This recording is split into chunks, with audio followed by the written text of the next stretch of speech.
the public. Yesterday, the jury heard the first stages of the prosecution case against Harold and Grace Barber, who were accused of manslaughter of Mrs. Barber's mother by neglect. Are you Professor Thornton Mason, pathologist at the Edward Mansfield Memorial Hospital? I am. On the 3rd of October last year, were you asked to perform a post-mortem examination on the body of Mrs. Alice Atha? Yes. Let me first ask you about the height of the deceased. Her height was 5 foot 7 inches. What would be the normal weight for a woman of that height? I'd say 8.5 stone, working on average desirable weights. What did she weigh? Her weight was 5 stone, 8 pounds. The difference in body weight being 2 stone, 13 pounds. Yes, virtually 3 stone. What was the reason for the weight loss? The reason for the weight loss was lack of food, starvation, some dehydration. What state was her body in? It was very thin, wasted, very emaciated. There were bed sores and staining from urine and feces. The eyes were rather sunken, suggesting some dehydration. The hair was rather matted. I found no food in the stomach or the intestines. On examining her left lung, I found an old tubercular lesion which had been reactivated.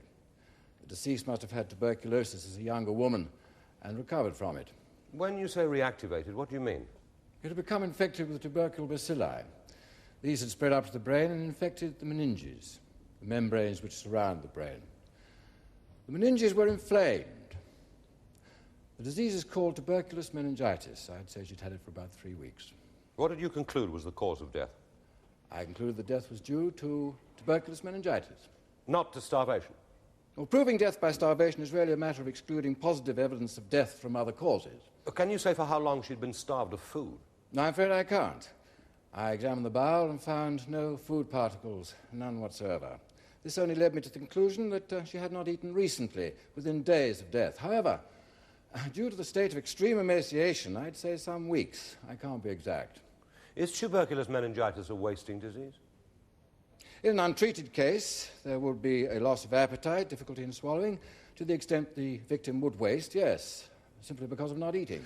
Are you saying that some of the starvation could have been due to the disease? Some undoubtedly was. Can you say how much starvation was due to the disease? No, I'm afraid I can't. But all of the emaciation was due to starvation? Yes. Do you regard the loss of 3 stone as a dangerous loss?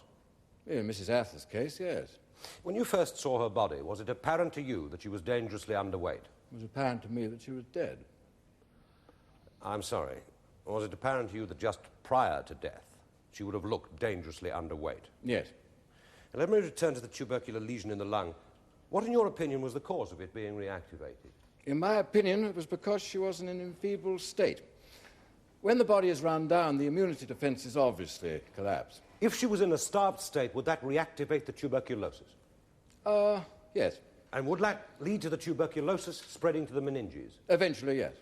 How long would it normally take for the disease to prove fatal? If untreated, it would kill in 3 to 4 weeks.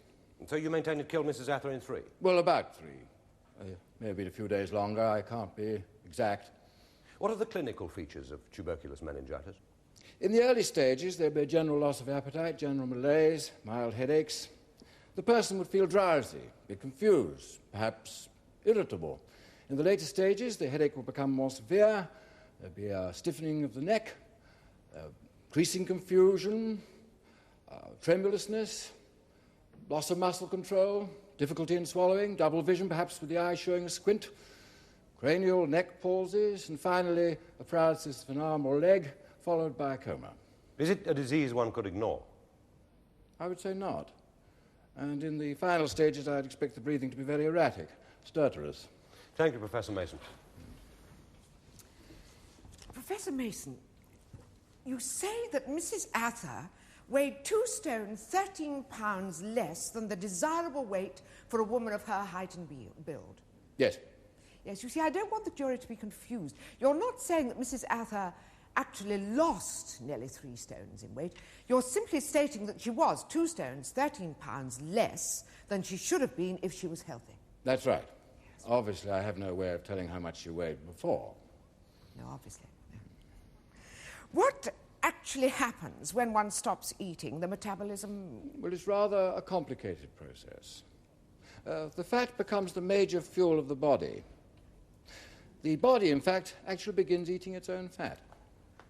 Yes. Was it not possible for you to work out the length of time that Mrs. Atha had starved from the amount of fat that she had used up? No, I had no way of telling the rate she used up, and also there may have been food taken during the period of starvation. One really can't tell. Did she still have fat to use up? She had fat deposits to use up, yes. So she was still a long way from dying of starvation. I wouldn't expect her to die of starvation. It's very unusual to simply die of starvation, especially in the case of an elderly person. The state of impoverishment makes the body prone to other conditions which act faster. A loss of muscle in another person might make them vulnerable to a pre-existing heart disease, for example. So you see, starvation very rarely actually kills. Starvation is the trigger. In this case, it triggered the lesion in the lung, which led to the meningitis. Yes. Is it not so that after a few days of not eating, one loses one's appetite? Yes. And that this condition is in fact called anorexia? That is correct. And did you not say that anorexia was a feature of tuberculous meningitis? It is. Is there any confusion with anorexia nervosa? None, my lord. That is a psychological disease involving the inability to eat. It mainly affects teenage girls. I just wanted to make sure there was no confusion. I wasn't aware that I had created any, my lord. At what stage of the disease did you say that anorexia became a feature? Almost at the outset. And you say that Mrs. Atha had starved for some weeks. Could she have starved for only 3 weeks? I would say it was more probable she starved for a longer period of time.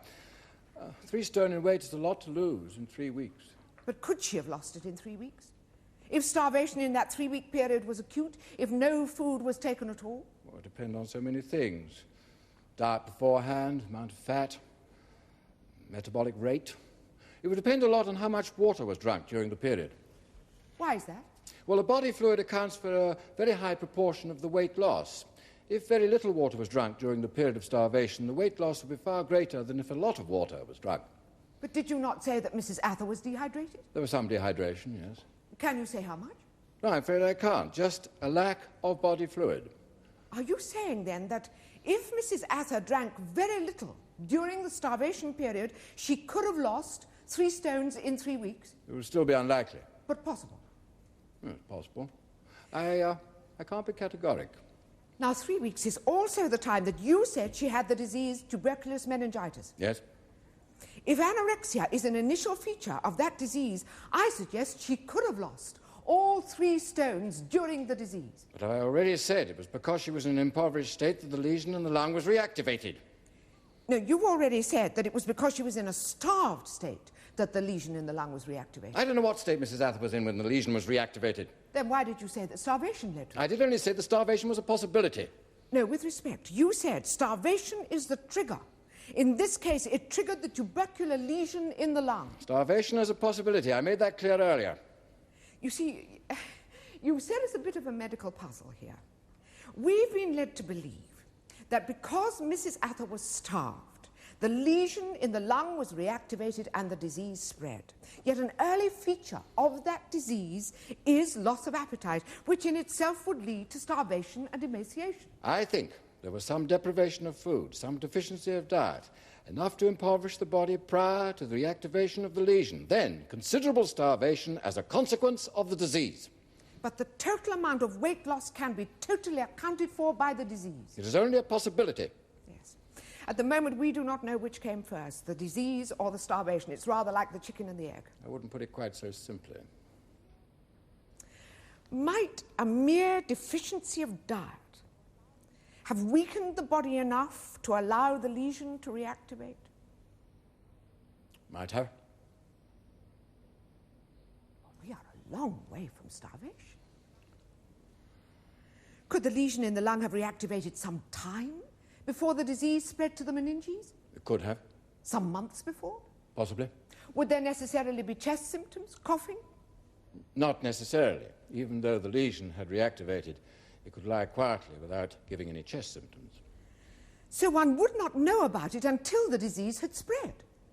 That is correct. So what we are saying is that tuberculosis may have appeared before Mrs. Atha ever went to live with the defendants.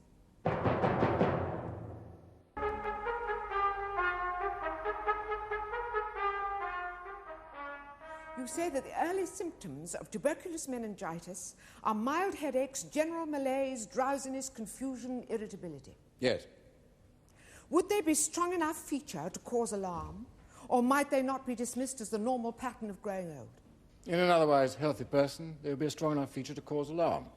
What about an old person who was already drowsy, confused, and irritable? In tuberculous meningitis, I would expect increasing confusion. I think it would be alarming in any event. You say there would be a stiffness of the neck. Yes. In the latter stages, there will be a number of neurological manifestations. And what causes them? The inflamed meninges begin to strangle the cranial nerves which pass through them. A number of nerves were involved. Yes, this horror story of symptoms that you've given us, I can only describe them as that, is no more than a list of the neurological manifestations you would expect following the involvement of the nerves. Yes. Yes. Double vision, a squint, tremulousness, loss of muscle control, difficulty in swallowing, neck pauses, they are all neurological. They are? Yes. What usually is the ultimate fate of a nerve that is strangled in this way? The nerve is destroyed, ultimately.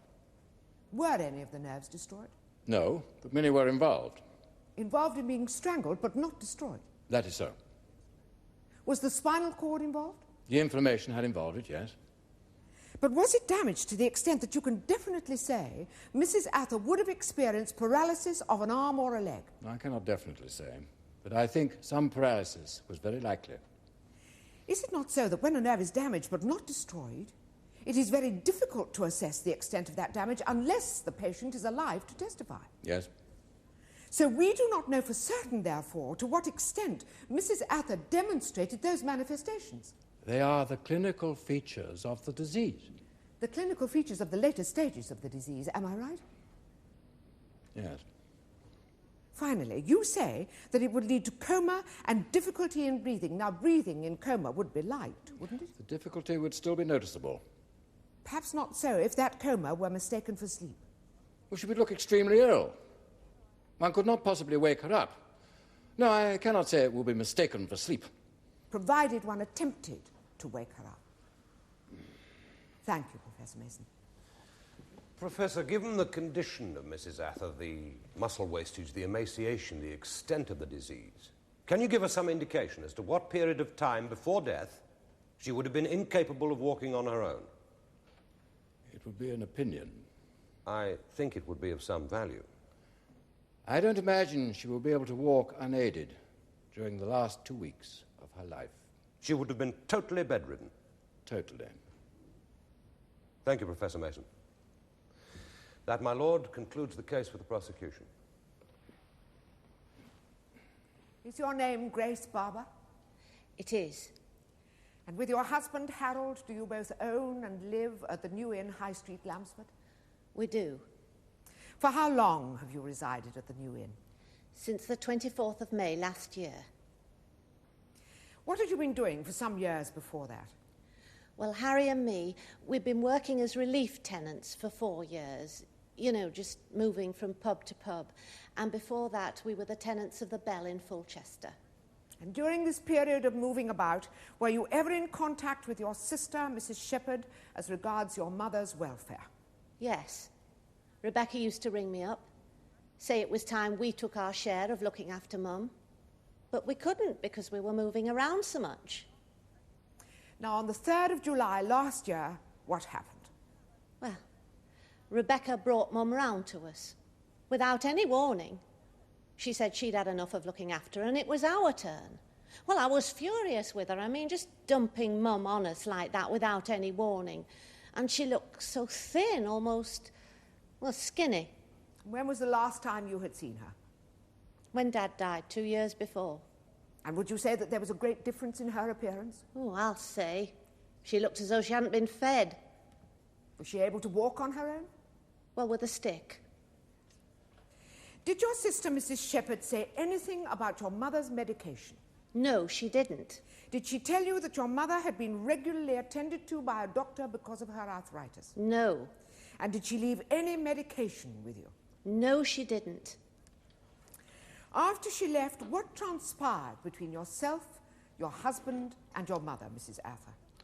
Well, I didn't want to take the responsibility for her.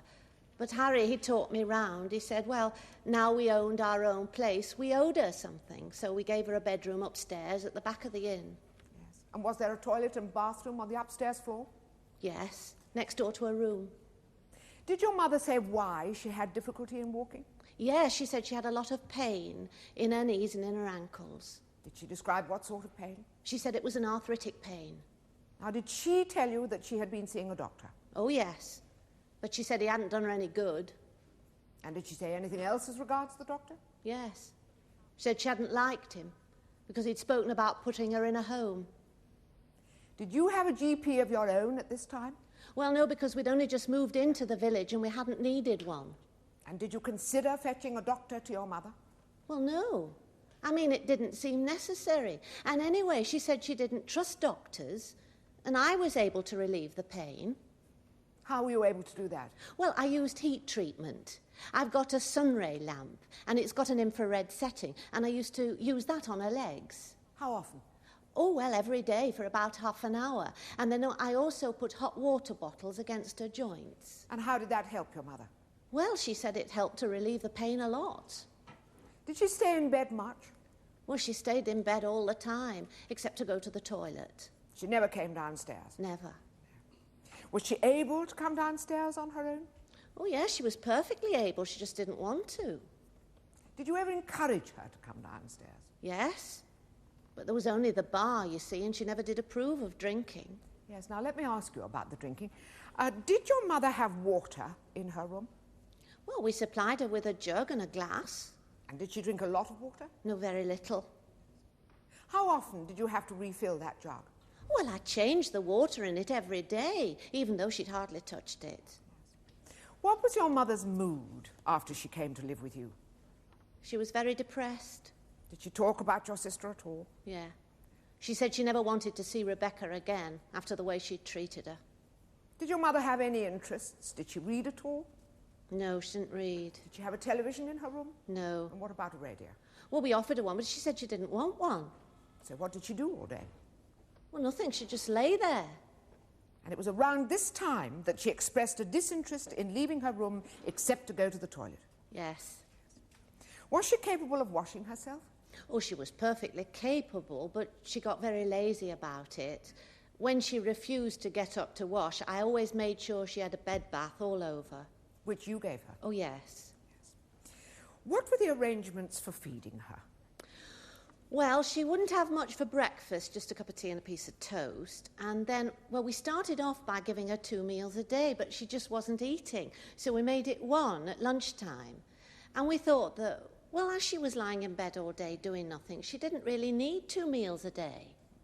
And did she always eat what you prepared for her? Well, no, that was the thing, you see. I mean, we always made sure that she had it, but sometimes she just wasn't hungry. I mean, a whole day would go by and she'd eat nothing. And didn't that alarm you? No. I mean, if she wasn't hungry, didn't see much point in making her eat. Did you ever sit down with her and coax her to eat? No. When she did eat, what were the circumstances?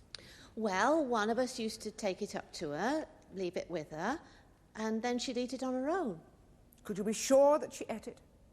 Well, the plate was clean. Were you ever aware, after taking her up a meal and leaving it with her, that she got up on her own and went to the toilet?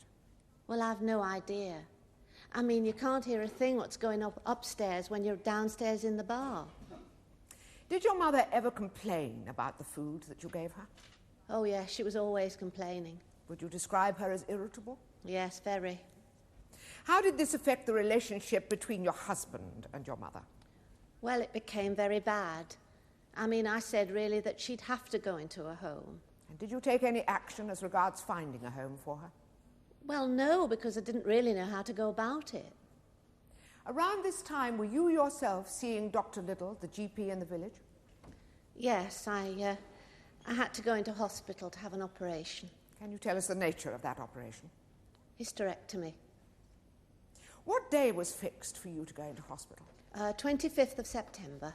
And did you tell Dr. Little that you were caring for an elderly mother? Yes. Did you ever ask him to attend her? No.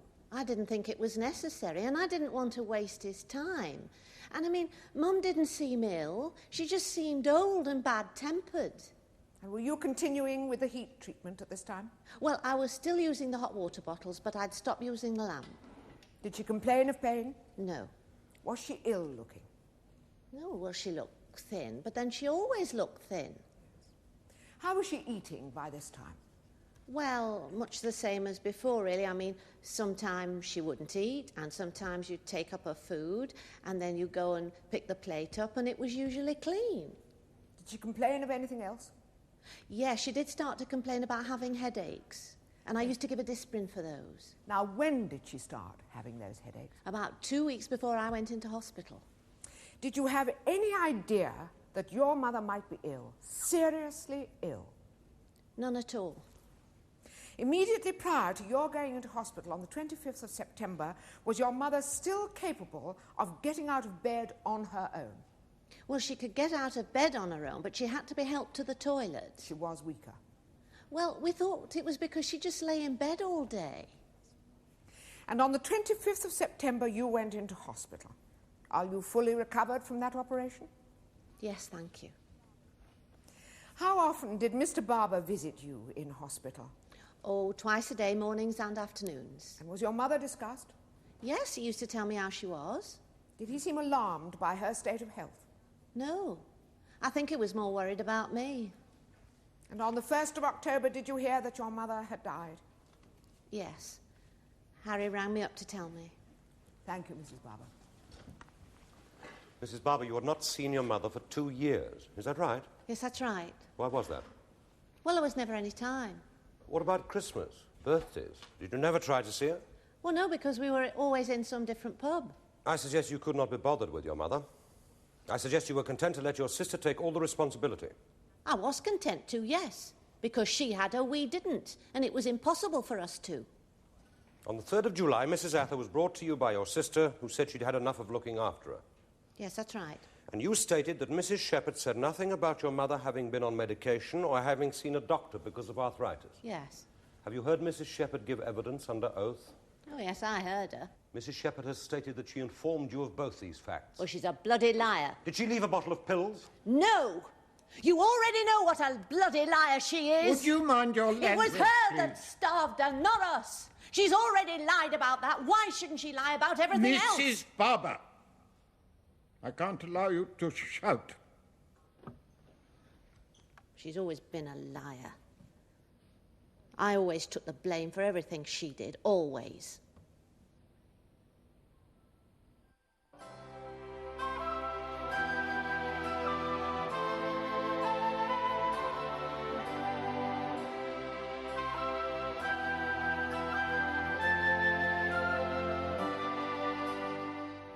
The case of the Queen and Barber will be concluded tomorrow in the Crown Court.